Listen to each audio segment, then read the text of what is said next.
Halo warga sipil sekalian, eh gue yakin kalian semua pasti pernah merasakan yang namanya kesedihan, kecemasan, kekhawatiran, patah hati, sakit hati, kecewa, dan lain sebagainya. Ya, semua bentuk emosi negatif adalah sesuatu yang tidak bisa lepas dari hidup seorang manusia. Pertanyaannya adalah berapa lama waktu yang kita butuhkan untuk benar-benar pulih dari semua bentuk emosi negatif tadi? Satu hari, satu bulan, satu tahun, satu dasawarsa, atau bahkan masih kerasa sampai sekarang gitu. Ya semua kan tergantung sama kondisi dan situasinya ya. Tapi kalau kita bicara kebahagiaan, yang terjadi sebaliknya Pak. Ketika kesedihan itu biasanya bertahan lama di diri manusia, kebahagiaan itu bisa pergi begitu cepat. Dia datang seketika, terus dalam waktu yang sangat singkat bisa memudar, terus jadi hambar, terus jadi tawar, terus jadi biasa aja, sehingga kita perlu mencari kebahagiaan-kebahagiaan yang lain. Apapun alasan dari kebahagiaan tersebut. Misalnya lu sekolah dapat nilai yang tinggi, lu kuliah dapat IP yang bagus, lu nembak cewek diterima, di kerjaan lu dapat promosi, lu usaha sukses, pasti lu merasakan kebahagiaan. Tapi apakah kebahagiaan itu bertahan lama? Enggak. Kenapa ini bisa terjadi? Kali ini gue akan membicarakan sesuatu yang masih berhubungan dengan stoikisme.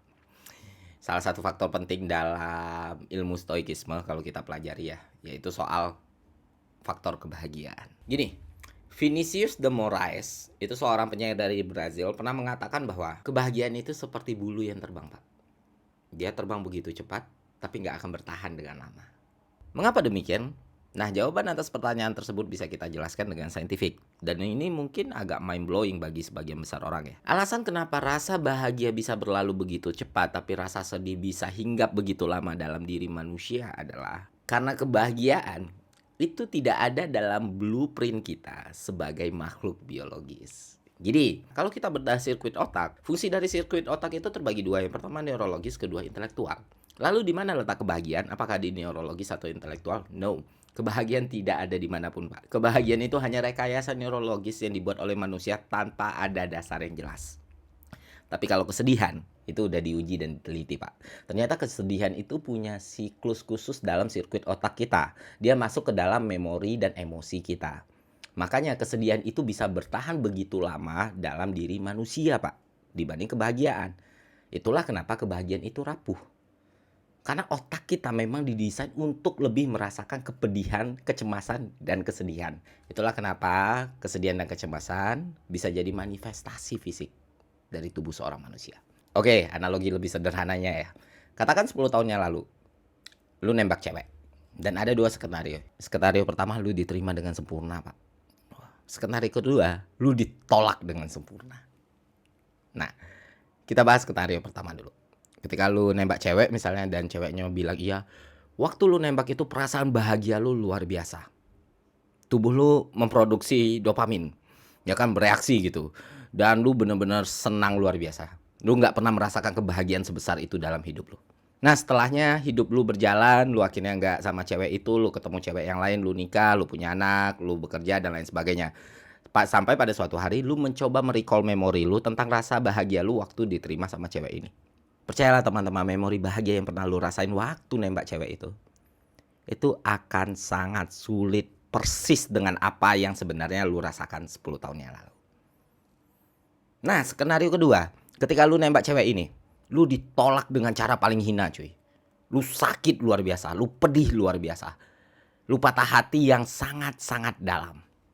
Akhirnya lu melanjutkan hidup, lu move on pelan-pelan, lu bisa balik normal lagi, lu bisa melupakan hal tersebut, lu bisa hidup seperti biasa lagi, dan akhirnya menemukan cewek yang lain, lu nikah, lu bekerja, dan lain sebagainya. Sampai pada suatu hari, lu mencoba merecall rasa sakit yang lu rasakan 10 tahun yang lalu. Percayalah teman-teman, memori dan ingatan serta perasaan yang lu rasakan, itu akan jauh lebih jelas ketimbang skenario yang pertama tadi. Artinya, rancangan biologis kita memang dibuat untuk merasakan kesedihan lebih jelas daripada kebahagiaan. Kenapa demikian? Karena proses evolusi lobus frontal menjadikan kita makhluk yang cepat belajar, lebih gampang beradaptasi, dan lebih preventif atas segala resiko yang mungkin kita hadapi dalam mempertahankan kehidupan, Pak. Makanya, setiap kita berhasil bertahan dari suatu rasa sakit yang luar biasa, kita akan menjadi manusia yang jauh lebih kuat dari sebelumnya. Itulah kenapa orang sering bilang, Kegagalan adalah guru yang paling hebat. Dan setiap kita berhasil menghadapi kesulitan, kita bertahan lagi, kita survive lagi, kita maju lagi, kena masalah lagi, kita keep up lagi. Itu otak kita terus beradaptasi, Pak, membentuk mekanisme pertahanan lagi dan tumbuh lebih kuat lagi. Makanya saat kita berhasil memenuhi semua kebutuhan materi maupun biologis, kita tidak akan pernah bisa merasakan yang namanya kebahagiaan lestari dengan mekanisme seperti ini. Nah, sampai sini mungkin teman-teman bertanya, jadi manusia itu mustahil untuk bahagia. Jadi manusia itu nggak perlu bahagia. Jadi manusia itu nggak bisa bahagia. Jadi bahagia itu semuanya nggak ada. Jawabannya tergantung, Pak. Tergantung bagaimana lu mendefinisikan sebuah arti kebahagiaan. Kebahagiaan itu kita artikan sebagai kondisi di mana kita secara terus-menerus merasakan euforia, kesenangan, dan ketertarikan, maka kita tak ubahnya seperti seorang seniman yang terus-menerus mengejar magnum opusnya yang tak mungkin bisa dia raih, Pak. Artinya lu akan terus-terusan hidup dalam tuntutan untuk merasakan kebahagiaan. Kebahagiaan yang seharusnya menjadi sesuatu yang lu syukuri, menjadi sesuatu yang lu nikmati, itu berubah menjadi obsesi. Lu terobsesi untuk bahagia, dan ini nggak sehat sebenarnya. Dan jelas, semua obsesi punya sifat destruktif, Pak.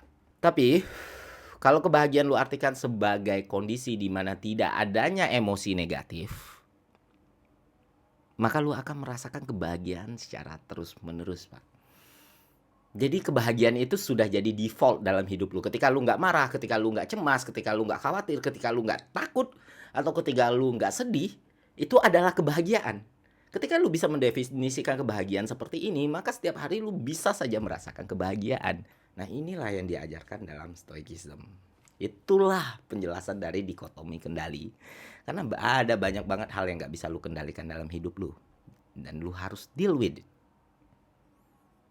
Lu harus terima keadaan kayak gitu.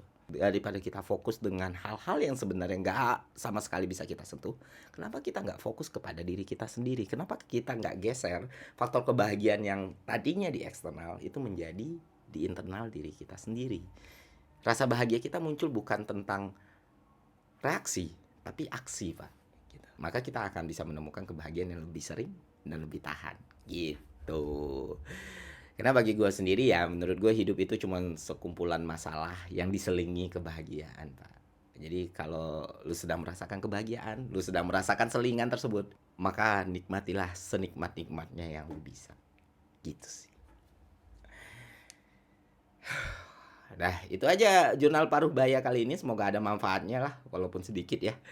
Intinya ya itulah. Ya, cobalah terus kenali siapa diri lu. Dan ya sudah, hidup bukan lomba lari, Pak. Capek gitu, capek. Lomba lari terus-terusan capek. Kompetisi, bagus. Kompetisi itu adalah hal yang bagus.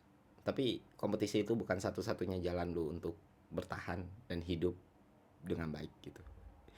Ya, sekian dari gue. Semoga konten ini bermanfaat. Sampai jumpa di konten selanjutnya. See ya.